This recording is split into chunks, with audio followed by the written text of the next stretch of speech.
నాకు బాగా తెలుసు వాళ్ళు అనుకుంటుండొచ్చు ఎంగిల్ పీస్ రాదని. జర్మన్కు, జపాన్కు, చైనాకి ఎంగిల్ పీస్ ఏం రాదు నాయన. ప్రపంచాన్ని ఏలుతున్నది చైనా, జపాన్, జర్మనీ.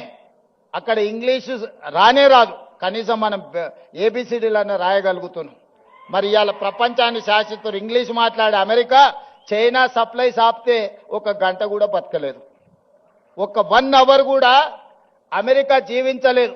అమెరికా ఎంత అప్పు ఉందంటే చైనాకు, వాడిని ఆ అప్పు మొత్తం కట్టడానికి వంగబెట్టి బండ పెడితే మొత్తం అమెరికాని చైనాకు అప్పచెప్పాల్సి వస్తుంది. వానికి ఇంగ్లీష్ వచ్చా?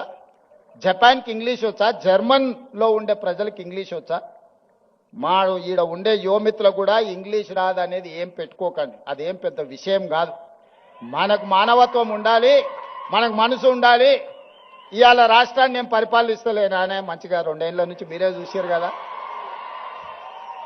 కావాలంటే 10 మంది ఇంగ్లీష్ వచ్చిన వాళ్ళని ఉద్యోగస్తులను పెట్టుకుంటే మాట్లాడవా అని చెప్పొచ్చు ఒకరి తర్వాత ఒకరిని.